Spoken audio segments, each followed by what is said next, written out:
இன்னைக்கு பாபா டே. பாபாவை கண்டிப்பாக நம்ம பார்த்தே ஆகணும். நமக்கு அவர் அழைப்பு கொடுத்துருக்காரு அப்படின்னு சொல்லிட்டு கட கட கட கடன்னு சமையல் பண்ண ஆரம்பிச்சாச்சுங்க. ஸோ ஏன் இந்த கட கட கடன்னு சமையல்னா, நம்மளுக்கு கொஞ்சம் ஒர்க்குக்குள்ளார கொஞ்சம் முன்னாடி போகிற மாதிரி ஆயிடுச்சு. ஸோ அதனால் ஃபாஸ்ட்டாக செய்யலாம் அப்படின்னா, நம்மளுக்கு ஏற்ற மாதிரி ரெசிப்பியும் பார்த்திங்கன்னா ஃபாஸ்ட்டாக செய்கிற மாதிரி கொடுத்துட்டாங்க. ஐயோ அப்பா, நம்ம மனசில் இருக்கிறதுலாம் எல்லாருக்கும் தெரியுதுப்பா அப்படின்னு சொல்லிட்டு இன்றைக்கி அமக்கலமாக பார்த்திங்கன்னா தக்காளி தொக்கு தாங்க பண்ணேன். ரொம்ப ஈஸி, ரொம்ப சிம்பிள், டக்குன்னு சட்டுன்னு ஆகிடும். வெங்காயம் தக்காளி வதக்கி போட்டு அதில் சோம்பு, கடுகு, கருவேப்பிலை, பச்சை மிளகாவை நறுக்கி போட்டு மிளகாத்தூள், மஞ்சத்தூள், உப்பு போட்டு இறக்கிட வேண்டியது தான் தக்காளி தொக்கு. கூடவே என்ன ஆச்சு அப்படின்னு பார்த்தீங்கன்னா, கொஞ்சமாக தயிர் நிறைய மீந்துடுச்சு. அதாவது பால் காஃபி குடிக்காதால இப்போ தயிர் மீந்துடுச்சு. அதனால் ஓகே, ரொம்ப கொஞ்சம் கடுகு, இஞ்சி, பச்சை மிளகாய், கருவேப்பிலை போட்டு தாளித்து தயிர் சாதம் ரெடி பண்ணியாச்சு. இந்த கொத்தவரங்காய் எல்லா காயிலையும் மீந்து போய் என்னை எப்போ எடுப்பீங்கன்னு ரொம்ப ஏக்கமாக கேட்டுது. ஓகே, அதுக்கு ஒரு அடைக்கலம் கொடுப்போம்னு சொல்லிட்டு கொத்தவரங்காவை கட் பண்ணி பொரியல் பண்ணியாச்சு.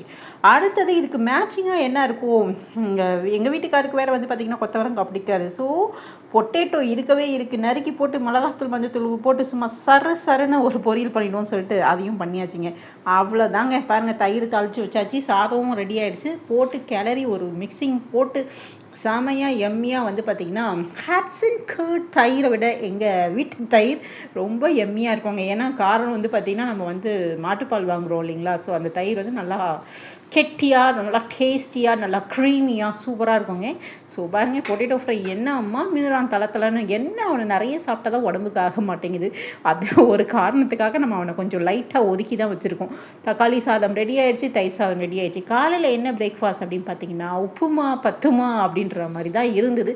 ஓகே, நம்ம பாபா தான் நம்மளை வர சொல்லியிருக்காரு, அவர்கிட்ட போய் நம்ம நெக்ஸ்ட்டு பிளேட்டிங்கை ஃபினிஷ் பண்ணிடலாம்னு சொல்லிட்டு கிளம்பியாச்சுங்க. வரும்போது ஈவினிங் ரொம்ப அழகாக நிதானமாக ஒரு மயில் அந்த தண்ணி ஓடத்தில் நின்று தண்ணி குடிச்சிருந்தேன். அதை டிஸ்டர்ப் பண்ணக்கூடாதுன்னு சொல்லிட்டு பாதியிலே வண்டியை நீட்டிட்டு பார்த்தா அந்த சைடு இன்னொரு மயில் என்ட்ரி கொடுத்தது. அடாடாடா, என்னம்மா என்ஜாய் பண்ணுறாங்கப்பா லைஃபை அப்படின்னு சொல்லிட்டு அவங்களுக்கும் ஒரு ஹாய், அதுக்கப்புறம் நம்ம முன்னாடி போனோடனே ஒரு பாய் அப்படின்னு சொல்லிட்டு என்ட்ரி ஆச்சுங்க. இப்படி தாங்க இன்றைக்கி டே போச்சு. உங்களுக்கு எப்படி டே போச்சுன்னு கண்டிப்பாக சொல்லுங்கள். ரொம்ப ரம்மியமாக இருந்ததுங்க அதை ஷூட் பண்ணும்போது. அப்பப்போ என்ன இயற்கை